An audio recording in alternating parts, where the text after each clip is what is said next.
Hey guys, tonight we're diving into the not-so-glamorous side of medieval life.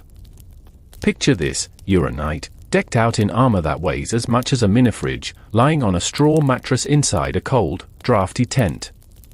Sounds comfy, right? Well, get ready to embrace the weirdness and discomfort, because tonight we're exploring why knights basically slept with one eye open. Spoiler alert, it wasn't just because they liked to keep an eye on their sword collection. So, before you get comfortable, take a moment to like the video and subscribe, but only if you genuinely enjoy what I do here. And drop a comment below. Where are you tuning in from, and what time is it over there? I'm genuinely curious to know who's listening to this sleepy journey. Now, dim the lights, maybe turn on a fan for that soft background hum, and let's ease into tonight's journey together. You ease into your bed, a glorified bundle of straw and burlap inside a tent that smells like a wet dog, a half-eaten roast, and an unfortunate amount of sweat. Your armor creaks every time you shift, which is about every 30 seconds because you can't seem to get comfortable. Medieval beds were basically sleep's worst enemy. In fact, many knights found themselves nodding off sitting up, propped against a wall or their own shields, because lying down meant rolling into a pile of weapons or accidentally poking themselves with a dagger. The historical fact here? Medieval knights often slept in full or partial armor, especially during military campaigns. It wasn't just about readiness, it was also about safety. Falling asleep with your armor off meant you were a prime target for a surprise attack. And let's not forget the eccentric detail: some knights even believed sleeping fully armored was a kind of charm against evil spirits or bad luck. Imagine trying to snooze in a full metal outfit while believing you were warding off ghostly invaders. Makes you rethink your bedtime routine, doesn't it? Historians still debate whether these armored sleeping habits were truly widespread or more of a romanticized notion passed down through stories. Some argue that sleeping in armor was reserved for the most dangerous situations, while others claim it was common practice on the battlefield. Either way, your medieval bed wouldn't win any comfort awards. Adding to the absurdity, your mattress is infested with critters. Fleas, lice, and even the occasional mouse might call it home. You might find yourself sharing your bedroom with the rest of the camp, other knights, squires, maybe a couple of goats if you're lucky. Privacy? That's a luxury reserved for kings, not a muddy night in a cold tent. And don't get me started on the noises outside. The medieval night was anything but quiet. You hear the distant howls of wolves, the clatter of hooves as someone checks on the horses, and maybe even a few suspicious human whispers.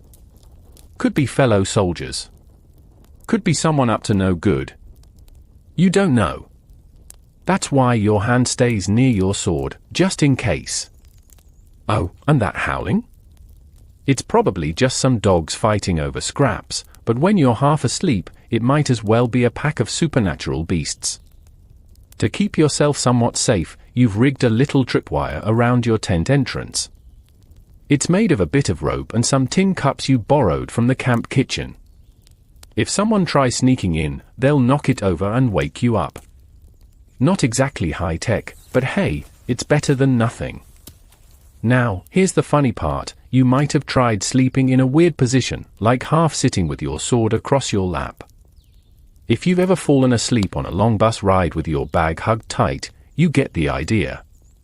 Medieval knights took this concept to the extreme, balancing between alertness and exhaustion. You'd think with all this armor and paranoia, they'd at least get a break, but no. The human body still needs sleep, even when you're a knight. The academic debate?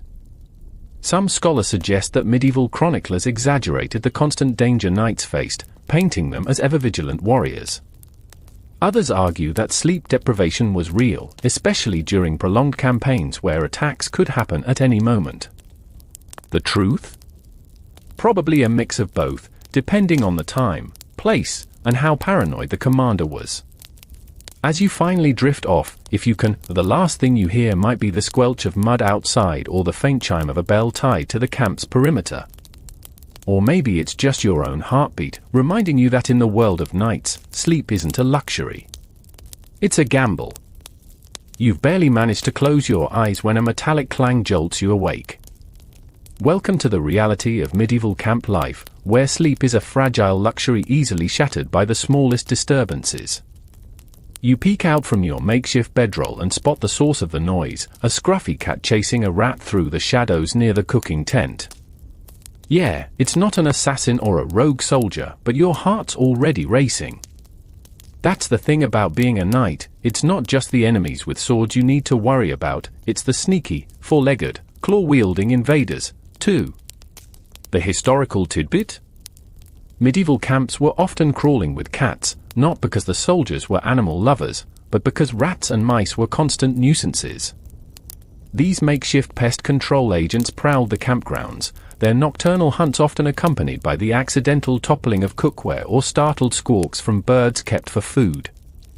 Now imagine trying to sleep through that symphony of clangs, screeches, and rustling straw. And let's not forget the human side of things. Out there, just beyond the ring of torchlight, lurk potential thieves. Medieval camps weren't exactly known for their strong internal security. A quick-handed pickpocket could slip into a tent, swipe a coin pouch or even a prized weapon, and be gone before dawn. You keep one ear tuned to every faint rustle outside, every hushed voice that might belong to a fellow knight, or an opportunistic rogue. Here's where it gets funnier. Picture yourself trying to stay vigilant while absolutely exhausted. You're half listening for real threats but can't help being jumpy over the ridiculous. Was that a whisper of wind, or a suspicious conversation? Did the nearby horse just shuffle in its sleep, or is that a signal for a midnight raid? Your mind is doing gymnastics, convincing you that every creak of wood or flutter of fabric is a harbinger of doom. It's like that moment when you're alone in your house, and the fridge makes a weird noise, and suddenly you're convinced there's a ghost. The eccentric detail here? Some knights tied little bells to their tents or even to their own armor. The idea was that any movement, whether from a cat, a thief, or a mischievous squire, would jingle the bells and alert them to danger. It's the medieval equivalent of a baby monitor crossed with a cowbell, and it probably led to more sleep deprivation than security. Historians still debate just how much of this paranoia was warranted. Some believe that medieval camps were relatively secure, especially when surrounded by natural defenses like rivers or cliffs. Others argue that internal threats were very real, and it wasn't uncommon for rival factions, or even opportunistic allies, to turn on each other in the dead of night. So yes, that edgy feeling you have as you lie in your uncomfortable bed? Historically justified, at least some of the time. Your tent isn't much of a barrier, either. It's just canvas and rope, hardly designed to keep out determined invaders, or the wind, rain, and mud that seep in from the edges. Outside, someone drops a pan, a horse snorts loudly, and somewhere in the distance, a dog barks. Great! Now you're wide awake again. You try rolling over, but your armor clanks against itself, and your elbow finds a sharp rock under the thin straw layer. Perfect! The funny part? Even though knights were trained warriors, many were absolutely terrified of the dark. Not because of the absence of light, but because it made everything feel more unpredictable. That rustle could be a rat, or a robber. That shadow could be a tree branch, or a rival knight sneaking into camp to settle an old score. The human imagination fills in the blanks with worst-case scenarios, especially when fueled by exhaustion and bad campfire stories. You shift again, listening for any sign of movement outside the tent. Did that sound come from the east side of the camp, near the horses? Or was it closer to the makeshift latrines? You don't even want to think about that. But still, you keep your hand on your sword hilt, just in case. Maybe tonight's disturbances will just be noisy cats and clumsy soldiers. Or maybe you'll need to defend yourself before breakfast. Who knows? As you finally start to drift off, again, you can't help but think about the layers of absurdity surrounding your so-called rest. You've got cats turning your camp into a feline free-for-all, thieves potentially sneaking through shadows, and your own armor creaking every time you breathe too deeply. Welcome to the world of medieval sleep, where your dreams are as disturbed as your reality. You manage to nod off, finally, only to wake up in what feels like a medieval nightmare. Your legs are tangled in a rough woolen blanket, your back is sore from lying on uneven ground, and oh great, you're sweating through your tunic. Why? Because you're still wearing most of your armor. Congratulations! You've joined the exclusive club of knights who went to bed in what might as well have been an oversized tin can. Here's the thing, medieval knights didn't exactly have the luxury of silk pajamas or cozy onesies. What they did have were layers of linen, wool, and, in some cases, actual metal. The fashion of sleeping in partial armor wasn't just about looking tough, it was practical.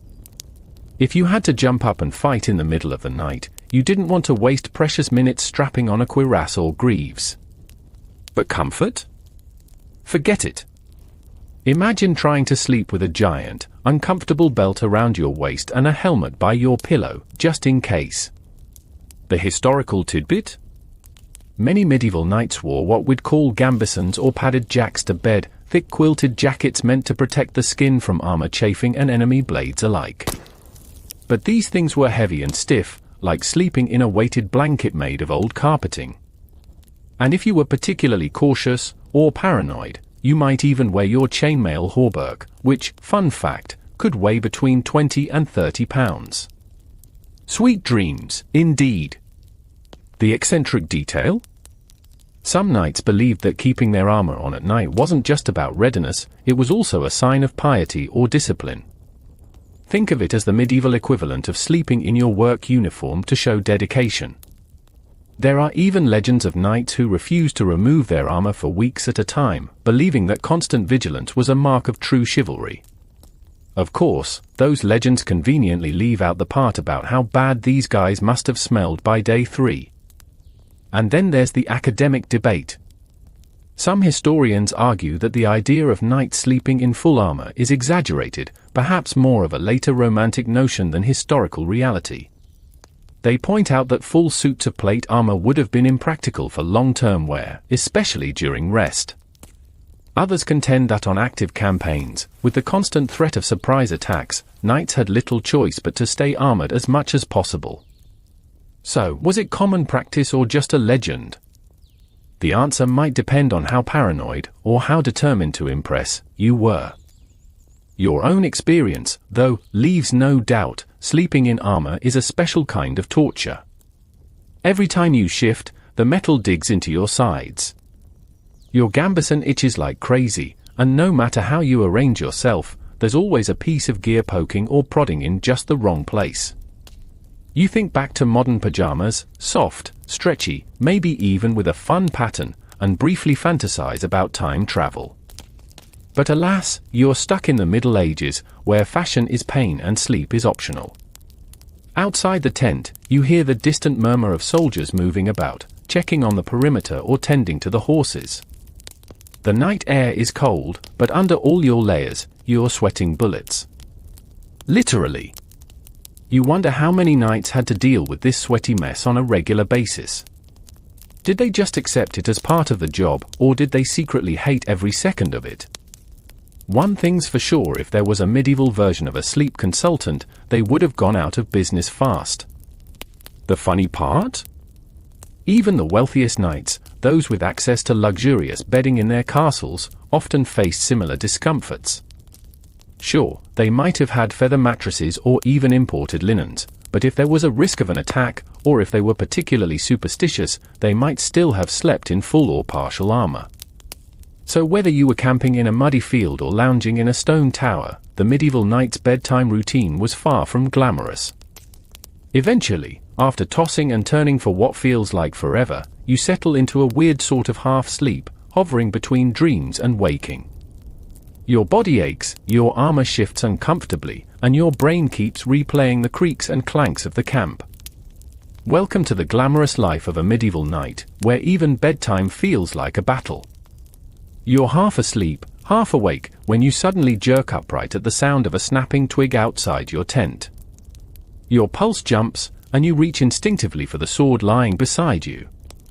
This, right here, is why medieval knights developed a kind of low-key paranoia about nighttime.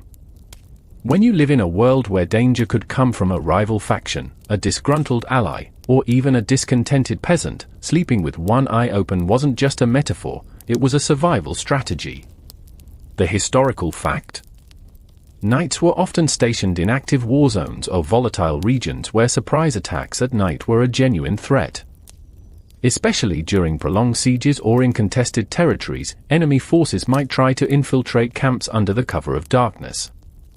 A knight caught snoring through an ambush risked not just his life but the lives of everyone in the camp. It wasn't uncommon for a commander to organize shifts of watchmen, but even so, personal vigilance remained key. If you were lucky, the camp's layout offered some protection, outer rings of tents, guarded perimeters, but relying solely on others to keep you safe? That was a gamble few knights were willing to take. And here's the eccentric detail: some knights were so devoted to this idea of constant readiness that they practiced segmented sleep, dozing lightly in short bursts to stay semi-alert. Basically, they'd train themselves to wake up at the slightest sound, almost like human guard dogs with swords. Can you imagine trying to get some rest while intentionally half-waking yourself every 20 minutes? It's the medieval version of setting multiple alarms with just enough time between them to ensure you never fall into deep sleep. Brilliantly terrible. Historians still debate how much of this constant vigilance was a necessity versus a mental habit born from prolonged exposure to danger. Some argue that knights, especially higher-ranking ones, could delegate nighttime watch duties and afford a few hours of real sleep. Others suggest that a culture of hypervigilance was deeply ingrained, reinforced by both training and superstition. After all, if you're taught from a young age that honor and survival depend on readiness, sleeping deeply might feel like negligence. You're definitely feeling that right now. Even though there's no immediate sign of danger, just the wind rustling the canvas of the tent and the faint clatter of someone tripping over a loose rock, you can't fully relax. Your brain runs through a mental checklist. Is your sword sharp enough? Did you secure the tent flaps? What's the escape plan if someone sets the place on fire? Oh, and did you remember to booby trap the tent entrance with that tripwire you made from horsehair and an old spoon? Perfect. Nothing says I trust no one quite like an improvised medieval alarm system. Your back aches from hunching in your armor, and your eyes burn with exhaustion, but you can't help it. Every little sound feels like a potential threat. Somewhere out there, a horse snorts. You hear the faint chime of a bell tied to the perimeter, a warning signal in case of intruders. Your hand stays wrapped around the hilt of your sword, and your muscles are tense enough to snap. It's almost funny. If you weren't so tired, you'd laugh at the ridiculousness of it all. You're a knight, a trained warrior, and yet a squirrel or a stray breeze can make you jump out of your skin. The academic debate here is fascinating. Some scholars argue that the sleep with one eye open mentality of knights contributed to the development of military tactics that emphasized surprise and deception. After all, if everyone's on edge and expecting a midnight attack, the mere suggestion of movement or noise can disrupt a camp's entire rest cycle. Others point out that this level of hypervigilance wasn't sustainable and likely led to sleep deprivation, fatigue, and, ironically, increased vulnerability.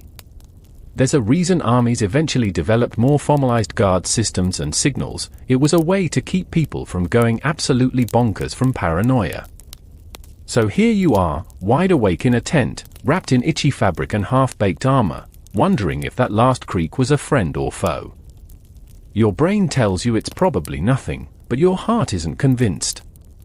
Maybe it's the legacy of countless stories passed down around campfires, tales of traitorous knights, sneaky assassins, and ambushes that happened in the dead of night. Or maybe it's just human nature, the same instinct that makes you check under the bed after watching a scary movie. Either way, you're not getting much sleep tonight. Welcome to the life of a medieval knight, where you're expected to fight like a hero during the day and sleep like a rabbit in a fox's den at night. You're finally starting to nod off again, your mind slipping into that weird, semi-conscious space between sleep and wakefulness, when, bam! A sharp, unmistakable clang from outside the tent jolts you fully awake. Instinctively, you grab your sword and scramble to your feet, heart racing. This is it, the dreaded ambush, the one every knight hears about in whispered stories around the campfire. Turns out, it's not an enemy attack, it's a clumsy squire knocking over a stack of shields. Typical. But that doesn't stop the adrenaline from surging through your veins. These kinds of wake-up calls were so common that knights developed a sixth sense for them, like a parent jolting awake at the sound of a baby's cry. Your nerves are fried, your eyes bleary, but your body's ready to leap into action. The historical fact? There are countless tales of legendary night ambushes that left entire camps decimated. One famous example comes from the Battle of Agincourt, 1415, where French knights underestimated the readiness of the English forces, leading to devastating losses. While that was a daytime battle, the underlying paranoia extended to nights before and after combat. Camps were known for being chaotic, with rival factions and opportunistic thieves sneaking in under cover of darkness. The result? Knights had to stay constantly alert, which didn't exactly make for restful slumber. Now for the eccentric detail, some knights took it a step further and slept with their swords unsheathed, literally gripping the hilt while lying in bed. Think of it as the medieval version of sleeping with one hand on your phone in case of an emergency. There are even exaggerated stories of knights who supposedly slept with a dagger under their pillow, ready to stab at the first sign of movement. Realistically, that was probably more dangerous to themselves than to any potential attacker, but the mindset says a lot about the era. Historians still debate whether these stories of constant ambush preparedness were as common as we like to think.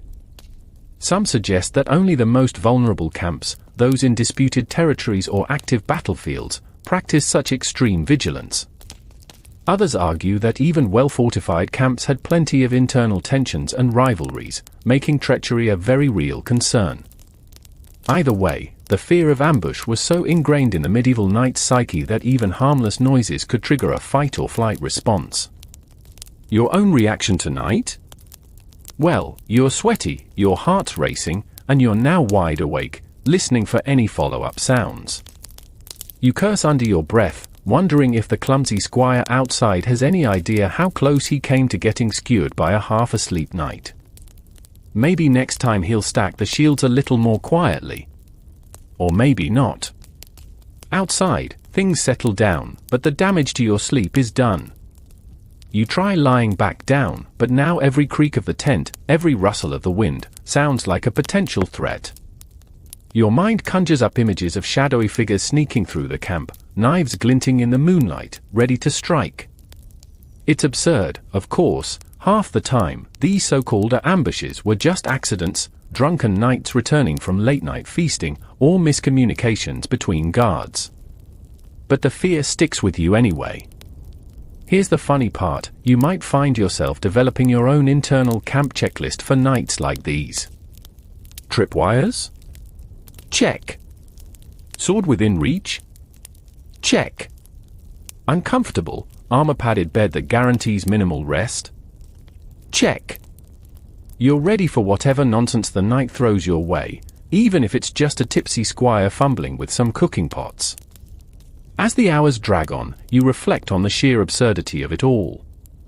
Here you are, a trained knight, supposedly a symbol of honor and bravery, reduced to a bundle of nerves over every stray noise. You might laugh about it in the morning, sharing exaggerated tales of the great shield collapse of last night with your fellow knights. But right now, you're just hoping the next sound is something mundane, like the camp cook setting up for breakfast, and not the start of an actual ambush. You decide that maybe, just maybe, you can finally get some rest. You shift your weight, adjust your armor, and settle into the least uncomfortable position you can manage. The problem? You're sleeping in a castle. And not the romanticized, fairy tale castle you might picture. No, this one is cold, damp, and built for function, not comfort. The stone walls seem to leach the warmth from your body, and every creak of timber above you echoes like a cannon blast in the stillness of the night. Here's a historical fact to chew on: medieval castles, while impressive fortifications, were not exactly cozy places. The sleeping quarters for knights were often little more than drafty stone rooms, sparsely furnished and prone to drafts that made them feel like you were sleeping inside a refrigerator. Tapestries were sometimes hung to block the cold, but they did little to stop the constant chill. Fires, if allowed at all, were tiny and often placed far from sleeping areas due to fears of accidental blazes. The eccentric detail? Some castles were so riddled with hidden passageways and secret staircases that knights, paranoid from both real and imagined threats, believed that intruders or even rival nobles could slip in undetected. Sleeping near a hidden door was a recipe for disaster, especially if you weren't paying attention. There are even legends of murder holes in castle ceilings, where defenders could pour boiling oil or drop rocks on unsuspecting invaders or traitors. Imagine trying to sleep under one of those. Historians still argue about how much of this paranoia was fueled by actual events versus campfire stories and exaggerated chronicles. Some suggest that, while secret passages were real, their use in nightly ambushes is more fiction than fact. Others point out that even if the threat was rare, it was enough to keep a knight's mind buzzing with worry every time the wind made a shutter bang against the wall. As you lie there, trying to block out the damp chill seeping into your bones, you start to hear it, the echo of footsteps on stone floors, faint but steady. Could be another knight. Could be a servant. Could be someone, or something else. Your hand instinctively moves to your sword, your pulse quickening. You're not even sure if you're imagining it or if there really is someone moving around at this hour. But in a castle like this, it doesn't take much to turn a restless night into a full-blown anxiety spiral. Adding insult to injury, your bed isn't much more than a wooden frame with a thin mattress stuffed with straw or horsehair. No plush pillows, no cozy blankets. Just a scratchy woolen cover and the constant threat of waking up covered in straw dust or, worse, sharing your bed with a few industrious fleas. The only comfort you find is the rhythmic clinking of your armor every time you move, a strangely reassuring sound that tells you you're still alive, still ready, even if you're exhausted. The funny part? Some knights reportedly embraced the discomfort, seeing it as a badge of honor. Sleeping in your armor, on a stone-hard bed, in a drafty castle was just another way to prove your toughness. It's a bit like bragging about sleeping on the floor during a camping trip, except you're surrounded by stone walls, flickering torchlight, and the constant threat of someone pouring boiling oil through a ceiling hatch. You sigh and close your eyes, trying to will yourself into sleep. But every little sound, the groan of timber beams, the soft rustle of a breeze sneaking through a crack in the wall, the faint murmur of distant voices, keeps your mind on high alert. You tell yourself it's probably nothing. Just the castle settling. Just a servant on a midnight errand. Just the wind.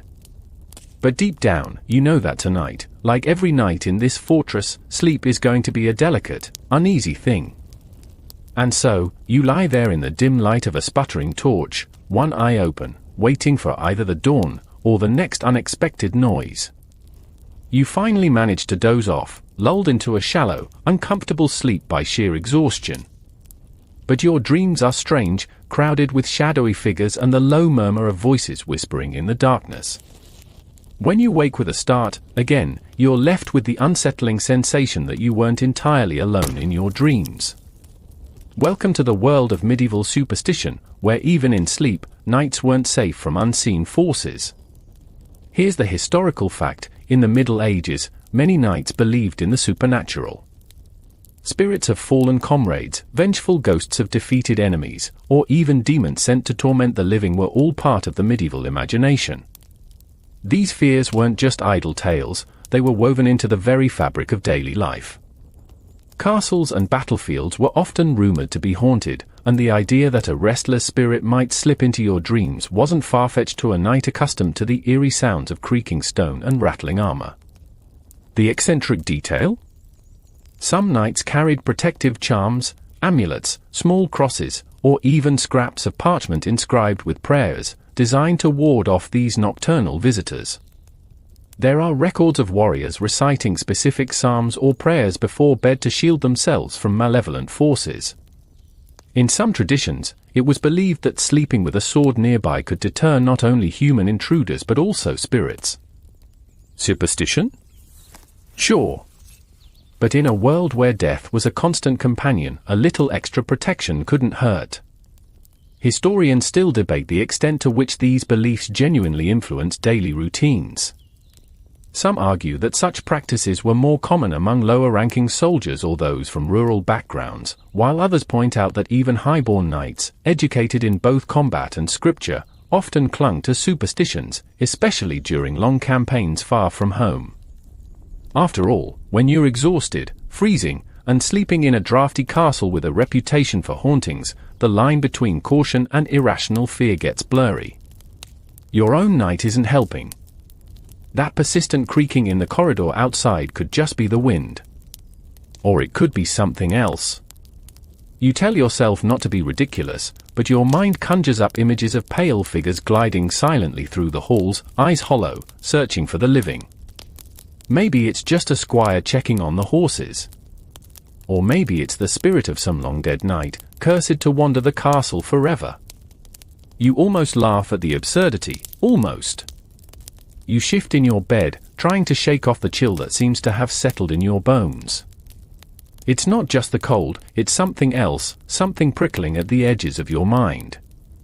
You recall stories of knights who claim to see shadowy shapes lurking in the corners of their vision, of strange whispers echoing in the night.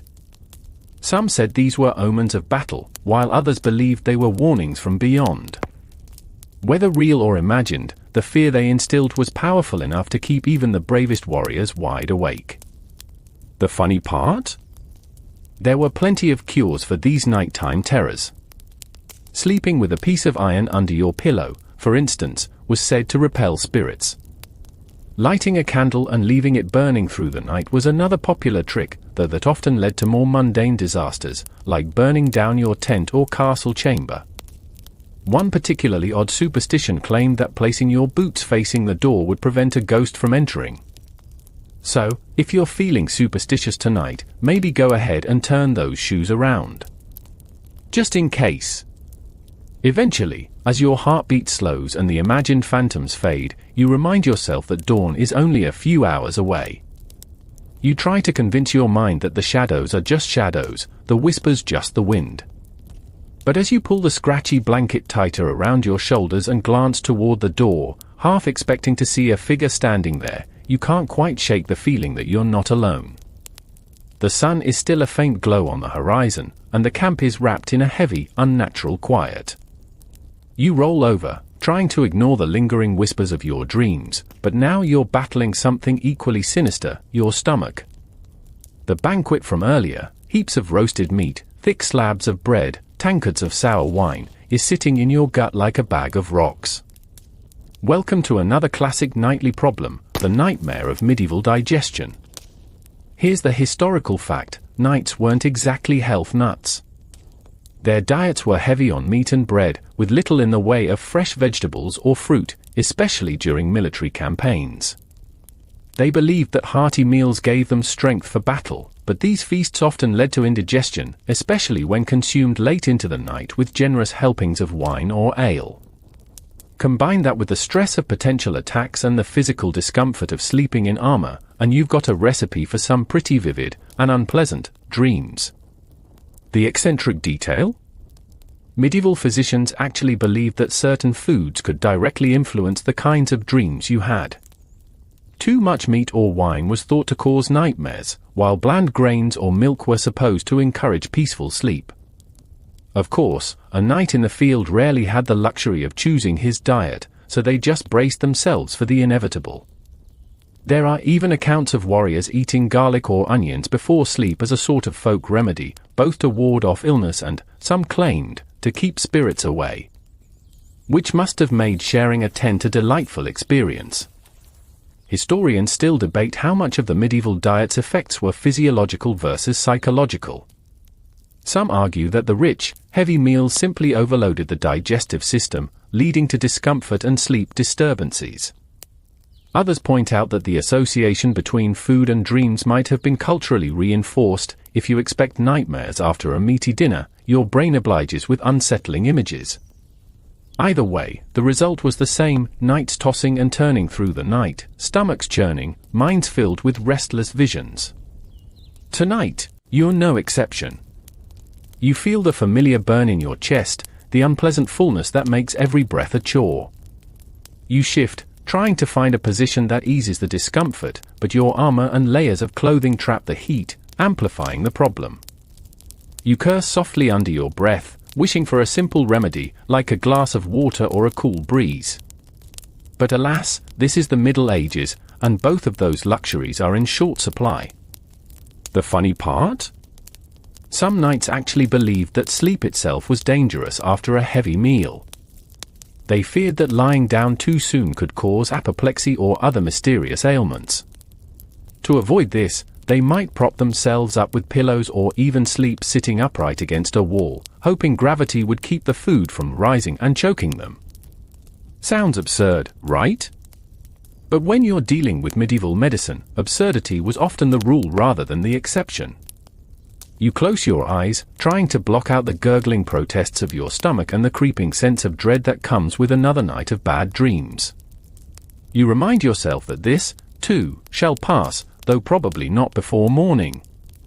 You consider the idea of getting up and walking it off, but the thought of navigating the dark, uneven ground outside your tent in full or partial armor seems like a bad idea. Plus, there's always the risk of startling the guards and ending up with a sword pointed at your face. Not exactly a soothing midnight stroll.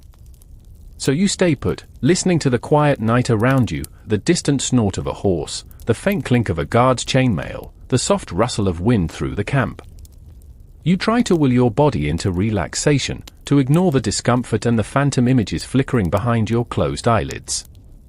But between the indigestion, the paranoia, and the ever-present clatter of medieval life, sleep remains as elusive as a clear morning sky. You shift under your blanket, trying to shake off the tight knot in your stomach and the lingering creep of your latest nightmare. But you're not the only one in the camp trying to find some peace before dawn. Around you, a quiet ritual unfolds, a pattern of whispered prayers, protective gestures, and charms, each aimed at keeping the night's dangers, both earthly and otherworldly, at bay. Welcome to the fascinating world of pre-sleep rituals, night style. The historical fact? Many knights were deeply religious, and before lying down for the night, it was common practice to recite prayers or psalms for protection. These weren't just rote recitations; for many, they were a vital shield against the uncertainties of sleep. "Deliver me from mine enemies, O my God, defend me from them that rise up against me," might echo softly through the darkness, a whispered plea for safety as the world drifted into shadows. The belief that divine protection extended through the night was as ingrained in their minds as the grip on their swords. The eccentric detail? Some knights took these rituals to almost theatrical levels. There are stories of warriors sketching crosses into the dirt around their sleeping spots or sprinkling blessed salt at the edges of their tents. One particularly odd superstition involved sleeping with a piece of parchment tucked under the pillow, inscribed with prayers or, in some cases, protective spells against spirits and physical harm. Think of it as a medieval dream catcher, just much scratchier and prone to falling apart in the middle of the night. Historians still debate whether these rituals were purely superstitious or served a psychological purpose. Some argue that the routine of prayer and protective gestures provided comfort, reinforcing a sense of control in an otherwise unpredictable world. Others suggest that these habits were born of deeply ingrained cultural norms, with a mix of Christian beliefs and lingering pagan practices shaping how knights approached sleep.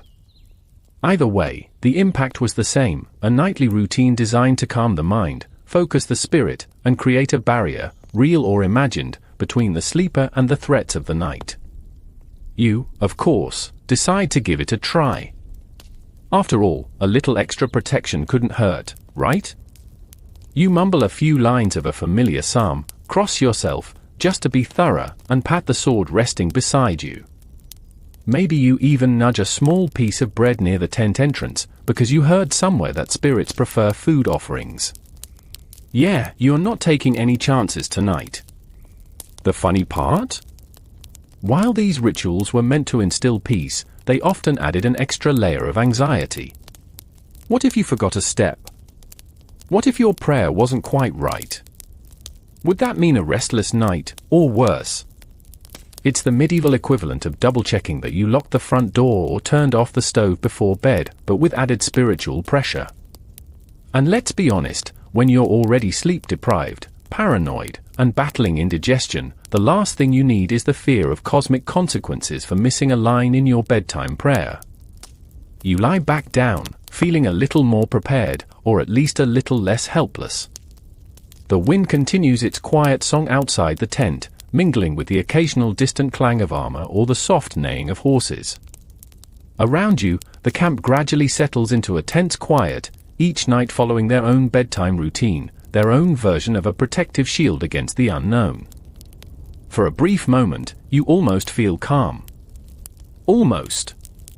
You wake up, or more accurately, you realize you were never fully asleep. You've spent the night in a cycle of restless dozing, twitching awake every time your armor shifted or a gust of wind rattled the tent flap. But now, as the faint glow of dawn tries to push through the cracks, you're painfully aware of something else: you reek. And so does everything around you. Welcome to the charming reality of medieval hygiene, where sleep was already a battle, and the smells didn't make it any easier. The historical fact? Hygiene wasn't exactly a priority in medieval camps, especially during military campaigns. With limited access to clean water, no soap worth mentioning, and communal living that left privacy a distant dream, most knights ended their days, and began their nights, caked in grime, sweat, and whatever else the battlefield threw their way. Sure, a knight might rinse off with a handful of water if he was feeling fancy, but full-on bathing? Forget it. That was for special occasions, like coronations, or, if you were really lucky, a visit to a bathhouse. The eccentric detail? Some knights actually believed that bathing too often could make you sick. Medieval medical theory suggested that opening the pores through heat and water made the body more vulnerable to disease. So, while you might crave a nice long soak after a day of marching and fighting, you'd probably be advised to hold off, unless you wanted to risk catching a chill or, worse, unleashing your humors in a dangerous imbalance. Translation? Smelling like a battlefield was considered safer than smelling like lavender.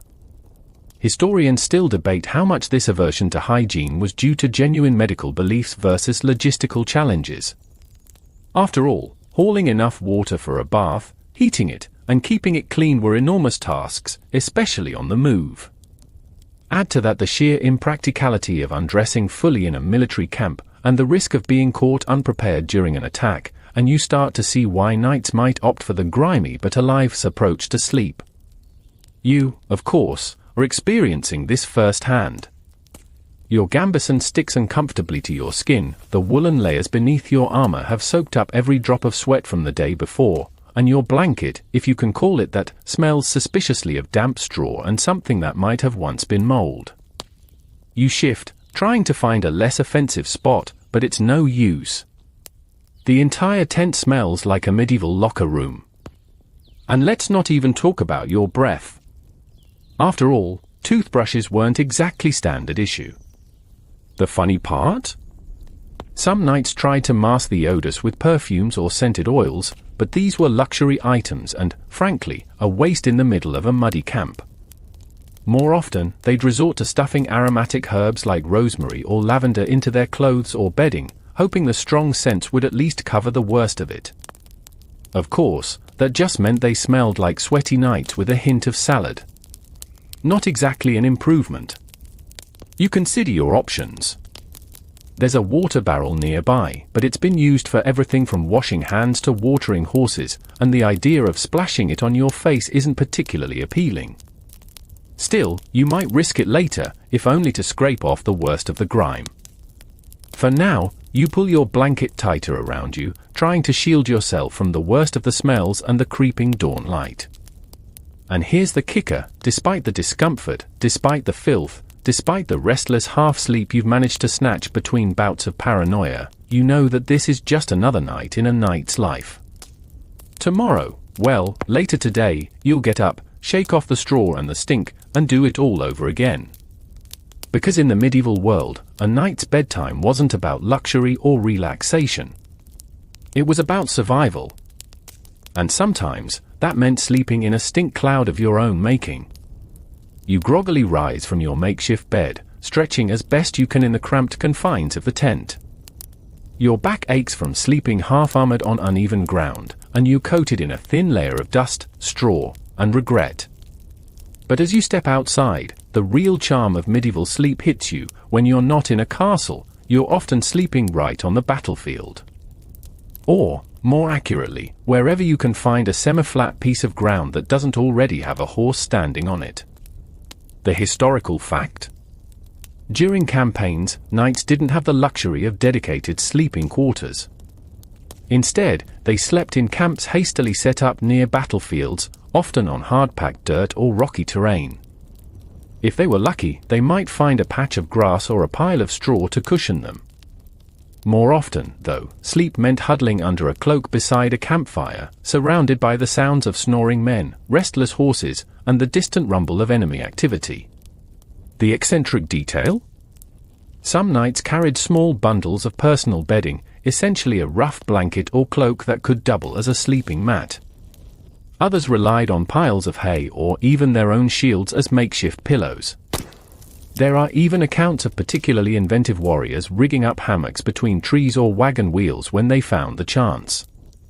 But for most, sleep on the battlefield was a gritty, uncomfortable experience that made a good night's rest feel like a distant dream. Historians still debate just how bad these conditions really were. Some argue that, while certainly primitive by modern standards, knights were used to roughing it and didn't expect comfort on campaign.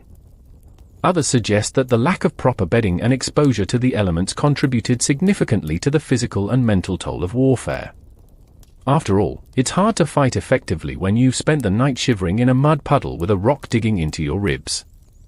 You, of course, are discovering this firsthand. You step gingerly around your tent, noting the scattered remains of last night's campfire and the uneven terrain littered with discarded gear and footprints. A few feet away, another knight is still snoring loudly, his helmet propped up like a pillow, his blanket barely covering his feet. You stifle a laugh. He looks like a fallen statue in a museum exhibit called Exhaustion in Armor. The funny part? Despite the discomfort, many knights developed a kind of resigned humor about their sleeping arrangements. Jokes about rocks as massage stones and hay bales as feather beds were common among the ranks. After all, when you're sharing a battlefield with dozens of other grimy, sleep-deprived soldiers, a little laughter goes a long way in keeping spirits up. Some even claimed that the secret to a good night's sleep wasn't a soft bed but sheer exhaustion. The more tired you were, the less you noticed the rocks and the mud. You are your own sleeping area, trying to decide if it's worth attempting a nap before the day's drills begin. There's a suspiciously flat patch of ground near a pile of discarded shields. Maybe you could rearrange things to make it work. Or maybe not. The thought of trying to find comfort in a pile of weapons and armor is almost laughable. Almost. As you settle back into your makeshift bed, which is really just a flattened patch of dirt with a hint of straw, you can't help but marvel at how knights like you manage to survive on such little, and such poor, sleep. But then again, survival wasn't about luxury. It was about grit, determination, and the ability to sleep just enough to function the next day. Even if that meant dozing in a mud pit with your sword as a pillow. You've just dozed off, finally, maybe for real this time, when a loud snort jolts you awake. You sit up, heart hammering, hand on your sword, only to see the source of the disturbance, a fellow knight, snoring louder than a charging war horse. But you don't relax. Because while enemies from the outside are a worry, sometimes the real danger in a knight's life comes from right inside the camp. The historical fact? Medieval knights were known for their loyalty and codes of honor, but that didn't mean betrayal was off the table. In tense military campaigns or political conflicts, allegiances shifted like sand under your feet. Rivalries, grudges, and ambitions could make sleeping in a tent with supposed allies a risky proposition. Stories of knights being assassinated by their own comrades, whether for personal gain, revenge, or a strategic advantage, were common enough to keep even the bravest men sleeping with one eye open. The eccentric detail? Some knights took extreme precautions to guard against betrayal. There are records of warriors who would sleep with their weapons not just by their side, but literally tied to their wrists with cords, ensuring they couldn't be caught off guard. Others would arrange their bedrolls in such a way that any approach from an intruder would trip a makeshift alarm, a stack of shields that would tumble over, or a rope connected to a pot full of pebbles. Yes, it was medieval Home Alone, minus the Christmas cheer. Historians debate how widespread this internal paranoia really was. Some suggest that such betrayals were rare and sensationalized in chronicles to make for better stories. Others argue that in the high-stakes world of medieval politics, where power could change hands overnight and grudges festered, knights had very real reasons to mistrust even their closest companions. The truth likely lies somewhere in between. While most knights were loyal, the threat of betrayal was never fully out of mind. Tonight, you're feeling it. That knight snoring across the camp? You're pretty sure he's harmless, but you can't shake the thought that someone, somewhere in the camp, might have a reason to see you gone. Maybe it's paranoia. Maybe it's exhaustion. Or maybe it's just the cumulative effect of too many campfire stories about knights who never woke up from their peaceful sleep. The funny part? Despite the risks, most knights didn't have the luxury of sleeping alone in a private tent. Space was limited, and resources were shared, which meant you often ended up sleeping shoulder to shoulder with other warriors, some of whom you barely knew. It's the medieval version of bunking in a crowded hostel, except with swords, armor, and the occasional blood feud simmering in the background. You adjust your position, tucking your sword closer to your side, and glance around the tent. Shadows dance on the canvas walls, and the sounds of the camp at rest, snoring, coughing, the clink of a guard's armor, echo softly in the darkness. You tell yourself it's fine. You're fine. But as you lie back down, staring up at the tent's sagging roof, you keep one hand wrapped tightly around your sword hilt. Just in case. You're barely drifting in and out of sleep when it happens, your vision blurs, the tent walls ripple like water, and for a moment, you're not sure if you're awake or still dreaming. A strange figure appears in the corner of your vision, flickering in and out of focus. You jerk awake, gasping, heart pounding. But there's no one there. Just your exhausted mind playing tricks on you, or is it? Here's the historical fact: medieval knights, especially during long and grueling campaigns, were no strangers to sleep deprivation. The combination of physical exhaustion, stress, hunger, and uncomfortable sleeping conditions often led to vivid hallucinations or visions during the night. These weren't always dismissed as mere tricks of the mind. In fact, many knights believed such experiences were omens, messages from saints, warnings from the dead, or even tests of faith and courage. The eccentric detail? Some knights went out of their way to encourage these visions, believing they might offer guidance. Accounts tell of warriors who fasted for days or performed elaborate prayers and rituals before bed, hoping to receive a prophetic dream or a sign from the heavens. There's even the odd tale of a knight who, upon seeing a shadowy figure during a night watch, interpreted it as a divine messenger, only to later discover it was a sleep-starved squire stumbling to the latrine. Historians still debate whether these nighttime experiences were purely psychological phenomena or whether they played a more formal role in medieval night culture. Some suggest that these hallucinations were dismissed as exhaustion, while others point out that accounts of divine visions were often recorded and taken seriously, especially if the knight in question was of high rank or pious reputation. It's hard to separate fact from embellishment. After all, who wouldn't want to claim they received a battle strategy straight from the heavens? Your own hallucination fades, leaving you feeling a mix of fear, confusion, and, if you're honest, a bit of amusement. You tell yourself it was just the stress, the lack of sleep, the heavy meal earlier, and the paranoia that's been building all night. Still, you find yourself glancing nervously around the tent, half expecting another figure to appear from the shadows. The flickering light of a dying torch outside doesn't help matters. casting strange, shifting patterns on the canvas walls. The funny part? Knights often shared these stories over breakfast, comparing the weird things they'd seen during the night as if recounting dreams. Some of these tales became camp legends, complete with embellishments that made them more entertaining than frightening. "I saw a spirit last night, hovering by the cook's tent," one knight might claim, only to have another chime in, "That was no spirit, it was just Jeffrey sneaking a second helping of stew." You lie back down, heart still racing, and focus on your breathing. You remind yourself, again, that you're probably safe. It was just a vision, nothing more. But as you close your eyes and the shadows dance once again across your eyelids, you can't help but wonder, what if the next one isn't just a trick of the light? You finally calmed your racing heart when a sudden rustle outside your tent snaps your eyes wide open. You hold your breath, ears straining. Could be a horse. Could be the wind. Or it could be the campfire stories come to life, the ones whispered in low voices around the embers, about bandits and outlaws prowling the night. The historical fact? Medieval roads and forests were notoriously dangerous, and bands of outlaws often targeted camps, especially those of traveling knights or small military units. These weren't the romanticized merry men types, these were ruthless, desperate people, willing to kill for food, coin, or weapons. Entire camps had been ransacked in the dead of night by organized bands who knew just how to slip past guards and strike when everyone was sleeping. The eccentric detail? Some of these outlaw groups were known for their creativity. They'd use animal calls, owls, wolves, even the bark of a dog, to signal each other in the dark, blending their movements with the natural sounds of the night. There's even a story of a band of thieves who trained a mangy stray dog to create diversions, luring away guards while they snuck into tents to loot them. Imagine being woken not by the clatter of arms but by a suspiciously clever dog stealing your rations.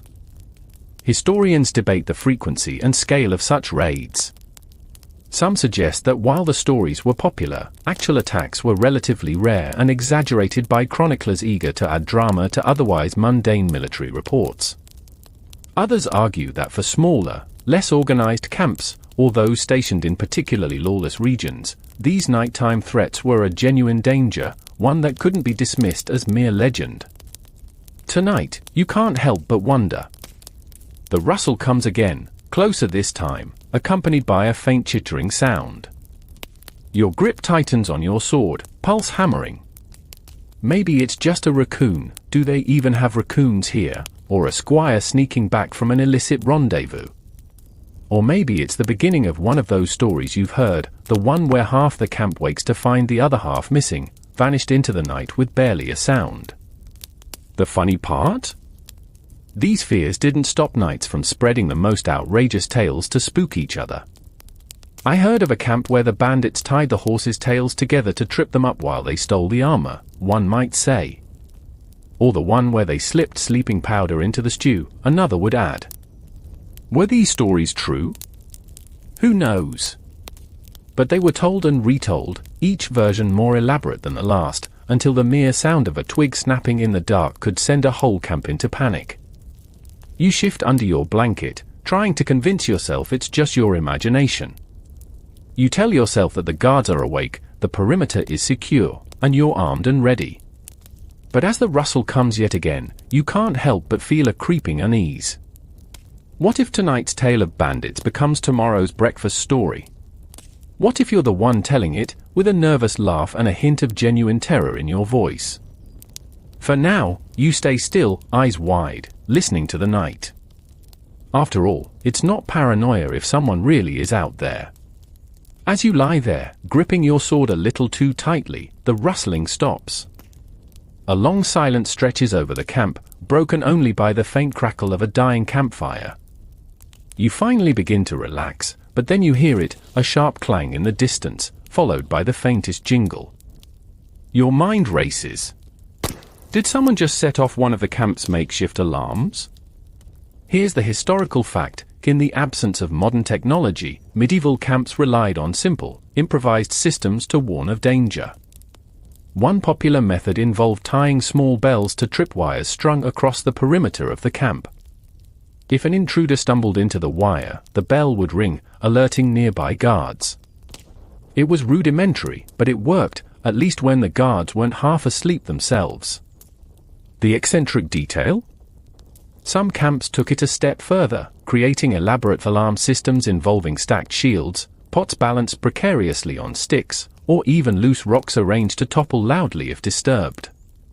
One chronicler described a particularly paranoid commander who ordered his soldiers to hang helmets filled with pebbles from branches overhanging the camp path. The result? Every time someone brushed against the branch, the pebbles would rattle like an improvised maraca, waking up half the camp and causing no small amount of grumbling. Historians still debate whether these systems were actually effective or just psychological comfort blankets for sleep-deprived nights. Some argue that they did their job well enough to deter casual thieves or enemy scouts, while others suggest that determined intruders, especially those familiar with these setups, could bypass them easily.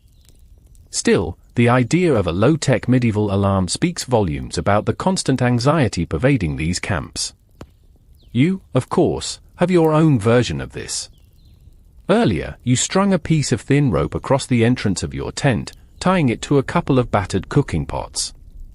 The setup looked ridiculous, but it gave you a small sense of security. Now, hearing the distant clatter, you wonder if someone else's alarm has been triggered, or if your own creation is moments away from clanging into action. The funny part? These alarms weren't just practical, they often turned into camp gossip. If someone set off an alarm accidentally, it became a story to retell over breakfast, usually with exaggerated details. Did you hear about Sir Roland last night? He tripped over his own shield and sent a pot flying into the cook's fire. Or, that fool Godfrey knocked over the pebble alarm and had the whole camp thinking we were under siege. Inevitably, the victim would become the subject of mockery until the next mishap. You listen closely, but the camp remains mostly quiet now, the initial clatter fading into the background. Was it a false alarm? Maybe a curious animal? Or a guard making his rounds a little too clumsily? You try to convince yourself it's nothing, but your muscles remain tense, and your mind refuses to settle. The dawn light is creeping closer now, painting the canvas walls with a faint silver glow. You know you'll have to get up soon, prepare for the day's march or drills, and pretend you slept soundly through the night. But for now, you stay in your makeshift bed, straining your ears for any more clinks or clangs, hoping that the next noise is just a noisy pot, and not the start of something more sinister. You're barely clinging to the last moments of rest when you remember your own ingenious plan from last night, the one involving pots, ropes, and a fervent hope that it might ward off any unwelcome surprises. You glance toward your tent flap, where the faint outline of your makeshift trap is visible against the early dawn light. It's a collection of knotted ropes tied to your tent pole, leading to a precariously balanced cooking pot filled with pebbles. If anyone tries to sneak in, you reasoned, they'd trigger a mini avalanche loud enough to wake you, and maybe the entire camp. Here's the historical fact: makeshift traps like this were not uncommon in medieval camps. With no reliable locks or fortified doors, knights and soldiers often relied on creativity to secure their belongings. Beyond the standard tripwires and bells, stories abound of warriors using cooking pots, broken weapons, and even spike boards set into the ground as crude alarms. It was an era where necessity bred invention, though the results were often more comical than effective. The eccentric detail? Some knights reportedly went to absurd lengths with these traps. There's a half-legendary tale of a particularly paranoid noble who created an entire network of tripwires around his camp, connected not only to bells but also to loose bricks, which, when triggered, would fall and make a thunderous clatter. The irony?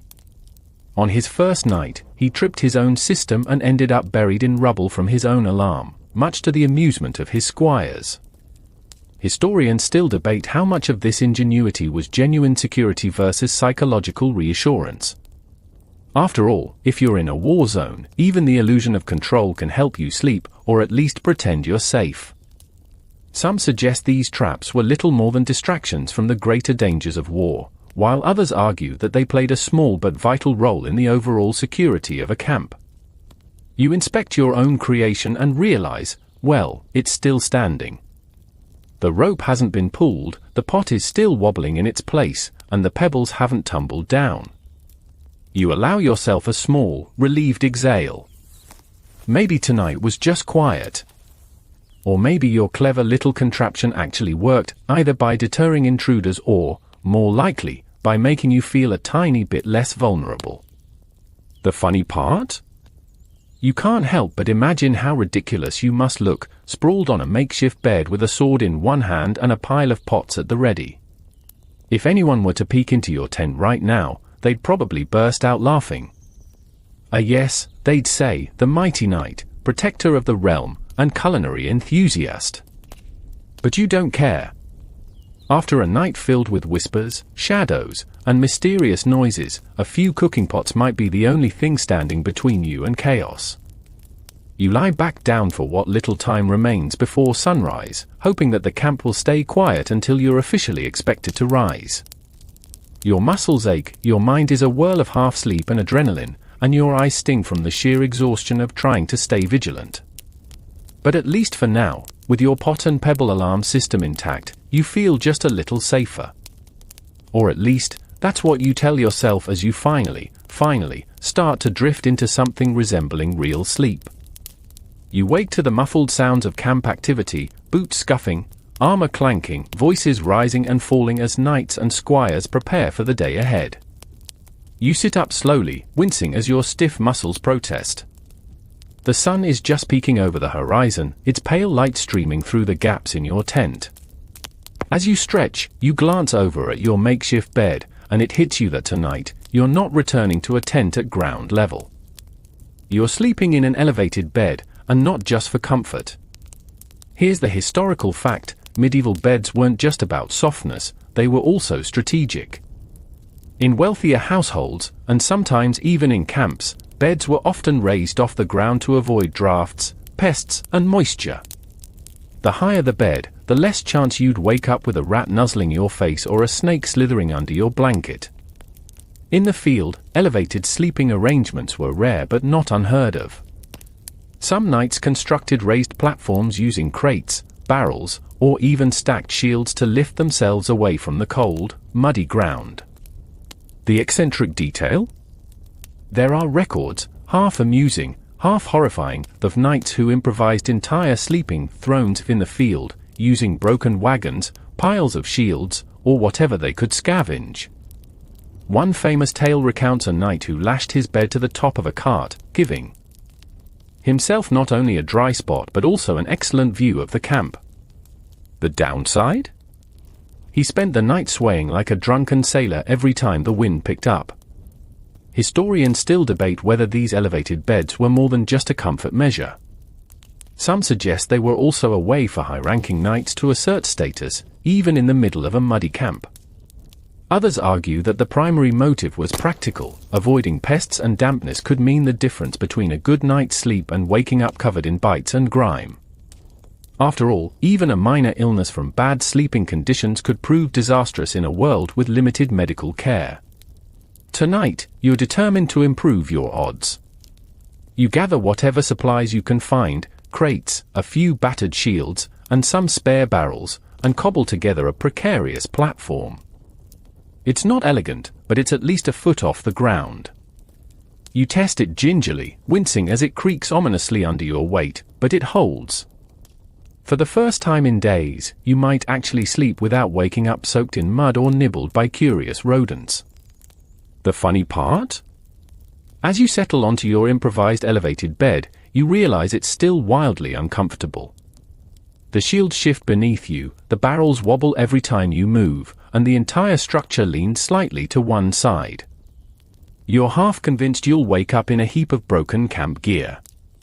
But at least for now, you've tricked yourself into thinking you've upgraded from muddy pit to luxury suite, and that's worth something.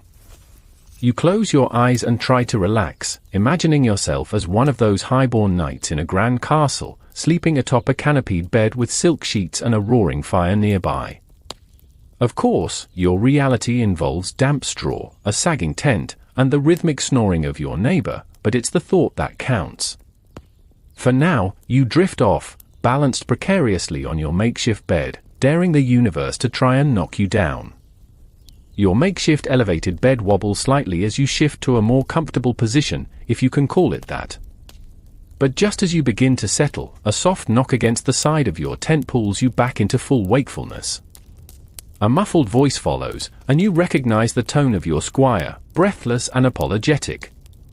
Ah, yes, the unsung heroes of the nightly world, squires, whose own sleep schedules are even worse than yours. Here's the historical fact: squires were the personal assistants, apprentices, and general do-it-all workers for knights.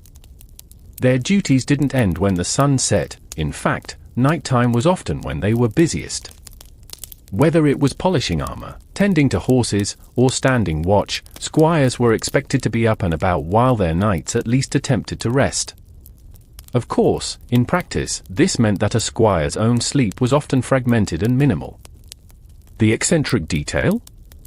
Some squires took their nocturnal duties to extremes. There are accounts of overzealous young men sleeping at the foot of their knight's bed, sometimes literally, on the floor like a loyal dog, ready to jump up at the first sign of trouble. Others would curl up in corners of the tent, or even outside near the horse lines, trying to catch a few moments of rest between tasks. One amusing tale tells of a squire who fell asleep leaning against his knight's horse, only to be dragged several feet when the horse decided to move. Historians still discuss whether the life of a squire was as grueling as it sounds. Some argue that noble-born squires were treated with a bit more leniency, given more comfortable accommodations and breaks. Others point out that, for many, the apprenticeship was a true trial by fire: long hours, constant demands, and minimal sleep, all in preparation for one day becoming a knight themselves. It was a system built on exhaustion, loyalty, and a fair bit of humor when things inevitably went wrong.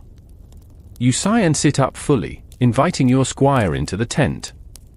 He looks disheveled, his hair sticking up in odd angles and his eyes rimmed with exhaustion. In his hands, he holds a dented helmet and a slightly askew breastplate, your armor, which he's spent the last few hours polishing by torchlight. He sets them down with a soft clatter and mumbles something about being ready for the day ahead. The funny part? You realize that while you've spent the night half asleep and surrounded by makeshift defenses, your squire has probably had it worse, scrubbing mud off your boots, checking the tripwires, and making sure your sword is sharp enough to pass muster. He's likely been up all night, fueled by sheer willpower and a healthy dose of fear that if he fails, you'll notice, and comment loudly at breakfast. You nod at him, offering a quiet thanks, and gesture for him to get some rest, if only for a few stolen minutes. He hesitates, glancing at the tent flap, as though expecting another summons or duty to call him away. You can't help but feel a twinge of sympathy. After all, you were once in his position, tired, overworked, and always waiting for the next command. As he finally curls up in a corner of the tent, his head resting against a rolled-up cloak, you settle back onto your precarious bed. The camp stirs to life outside, the clang of pots and the neighing of horses signaling the approach of dawn. But for now, there's a fleeting moment of quiet, shared between knight and squire, both half exhausted but soldiering on. You're just about to drift into a blissful, albeit brief, state of sleep when a sharp whistle pierces the early dawn air. The camp stirs with renewed energy, and you groan inwardly, knowing what's coming. The call isn't just a wake-up signal, it's a reminder of the night's code, the unspoken, and sometimes loudly shouted, set of expectations that governs every moment of your waking and sleeping life. Here's the historical fact: medieval knights lived and died by a strict code of conduct known as chivalry. This wasn't just about fancy jousting tournaments and rescuing damsels, it was an all-encompassing set of principles that dictated everything from battlefield behavior to personal honor. One of its most relentless demands was readiness. A knight was expected to be prepared for anything, at any time. And that meant never letting down your guard, even while sleeping. The eccentric detail? Some knights took the concept of readiness to almost absurd extremes.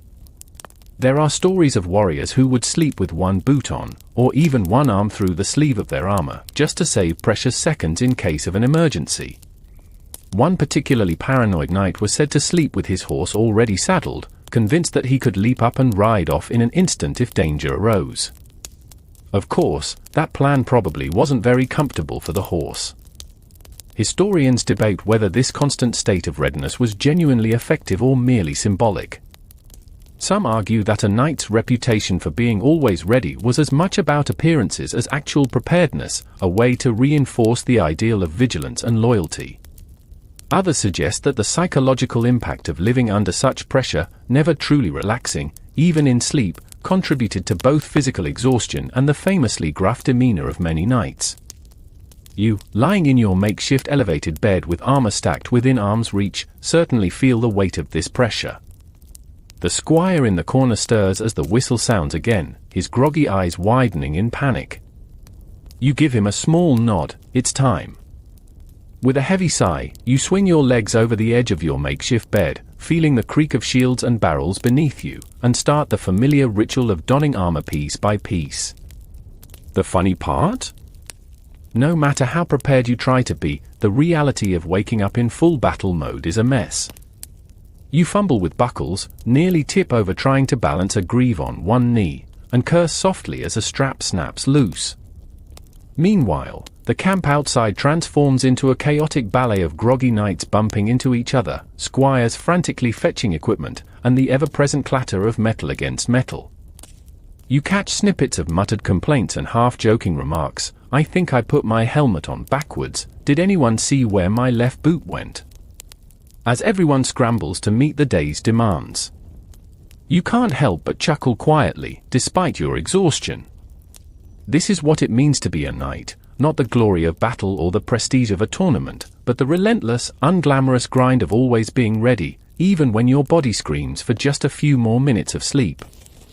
As you fasten the last buckle and grab your sword, you glance at your squire, who's now standing, albeit wobbly, with a determined look on his face.